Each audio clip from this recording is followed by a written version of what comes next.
There are three types of people who enjoy video games. You have your casual fans who go from title to title, your hardcore fans who know life a particular game or franchise, and the scariest of them all, lore fanatics. You do not want to mess around with these people. If there's even a single detail out of place when it comes to story, design, or gameplay, there will be riots in the streets. And Nintendo just kicked the hornet's nest after releasing their Donkey Kong Bananza Direct. There were a lot of good things shown here. We got multiplayer features, more gameplay, amiibos for the one person that actually cares about those things. But the one thing that caught people's attention the most was the true identity of Donkey Kong's new rocky companion. This little gemstone is actually a 13-year-old Pauline. I mean, that doesn't seem so bad, right? It's just a character reveal for a video game. I'm sure this won't dominate headlines and discussions online. Well, it kinda did.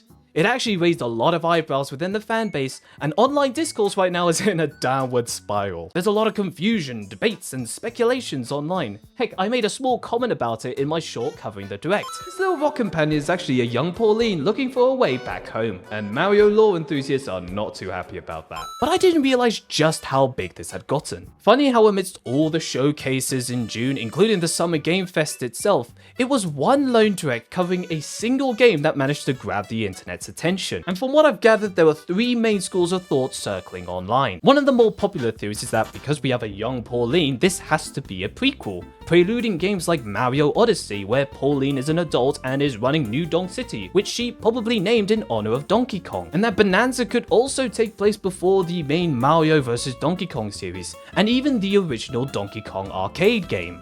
But there's a few issues people have highlighted with this theory. The popular consensus online is that the monkeys featured in the original Donkey Kong arcade game isn't actually Donkey Kong, but rather a younger Cranky Kong. And there's a lot of reasons for this, right? Something continuity, and probably a few dialogue options here and there. And that old geezer is clearly seen bright as day in the gameplay reveal during the Direct, so there's some inconsistency issues there. I mean, it's such an innocent interaction in a minute moment in the entire Direct, and yet it has got people to lose their minds trying to figure out how this could possibly happen. And it's gotten so big to the point that one of the designers for Donkey Kong actually went online to poke fun at the whole ordeal. Another point I'm seeing online is that being a prequel means that there's some weird implications for some of Donkey Kong's actions in the original Mario vs Donkey Kong series. As a result, a lot of people have also considered that on top of being a prequel, it must also be a soft reboot of some kind, trying to re-establish the relationship between Donkey Kong and Pauline as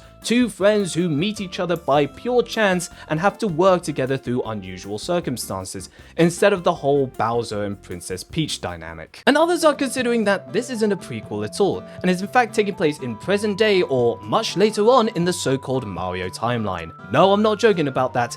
Yes, it's a real thing. It's one of the less popular theories that I've seen online, where people are speculating that this is taking place after Odyssey and that we are in fact dealing with a de-aged Pauline who has undergone some wacky bonanza magic, wibbly wobbly timey wimey stuff or whatever, right? I'm not entirely sure I subscribe to this idea. I mean, Nintendo hasn't shared what Pauline was up to before she fell into Ingot Isles, and all we know for certain is that she wants to return home and Donkey Kong just wants more bananas. I mean, they've de-aged characters in the past before, right? So who's to say they didn't do it just because this time around? And the third most popular and, in my opinion, the most sensible theory out there is that this is just a standalone title and Nintendo didn't really put too much thought into it and just wanted to make this a Donkey Kong that stood out from previous iterations. And it makes sense, right? Finally, they have the opportunity to bring a character to a standalone title who hasn't really seen a lot of love in the past decade or so,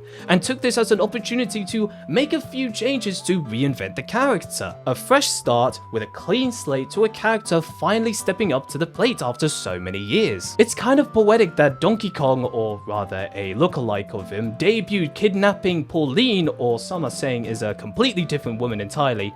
I know, it's a lot of mental gymnastics, but regardless, that concept has been completely flipped on its head, And now Donkey Kong can be seen as this sort of big, furry, lovable guardian trying to guide a misplaced girl or younger Pauline back home. I mean, it's kind of like the same way they've tried to make Princess Peach less of a damsel in distress over the years, and try to give Luigi more of the spotlight instead of always being Mario's number 2. While I do think people are fussing over nothing, I also think it's kind of a party pooper attitude to tell people not to think too much about it. I mean, it's kind of half the fun to obsess over the smallest details in games that don't really have any subtlety or implications to them. I think some of the biggest franchises out there wouldn't exist without people who are deeply engaged with the story and are fussing over the smallest details they find.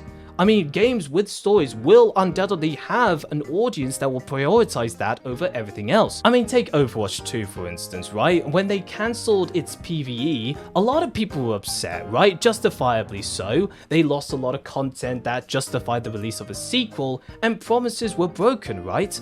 But I think a lot of people deep down were upset because they were deeply engaged with the story of Overwatch, and they wanted to learn more about the characters, their motivations, and more than that, they wanted a more direct approach to where the game's narrative was heading. People buy Destiny 2 and World of Warcraft expansions because yes, they are deeply invested in the grind and want to continue that momentum, and also to chase the highest level of gear possible for that power fantasy, right?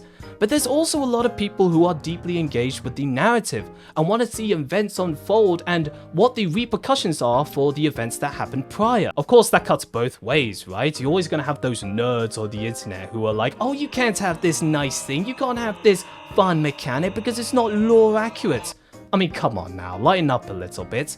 Not everything has to precisely fall into place, and the best games are rarely perfectly made. And I think that's a reality a lot more people need to accept. But at the same time, I think companies could do with throwing a bone to the lore side of things a little bit more frequently than they are at the moment.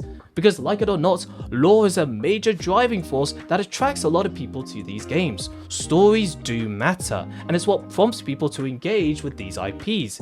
It's what promotes consumer loyalty in order to buy into future installments, DLCs, and even collaborations. I mean, Nintendo's always had the reputation of having some of the most perplexing yet interesting lore out there when it comes to its games, yet has remained in reality a company that really hasn't cared about it at all. I mean, despite mostly making games for a younger audience, games like the Zelda series have such unique lore. I mean, there's this one popular theory online that all the games are somehow connected in some way. I mean, I'm not even going to try and begin and decipher all of that, but it's interesting to see that some of the latest installments are building upon stories that date back decades. But yeah, it's been a very interesting couple of days to say the least. And in terms of gameplay, it still looks like a ton of fun. I mean, there's been so many pre-orders online already and so many good impressions online that it's already being predicted to be a Game of the Year contender. I think we'll have to wait and see if that ends up actually being true or not. But I'm gonna wait until the game launches to see what the overall sentiment is like. I haven't bought a Switch 2 yet, but this, on top of Metroid, might be the thing that pushes me to change my mind. But I won't be playing it for the story or lore, I'll be playing it to see if I can destroy the entire level. July 17th just can't come soon enough, man.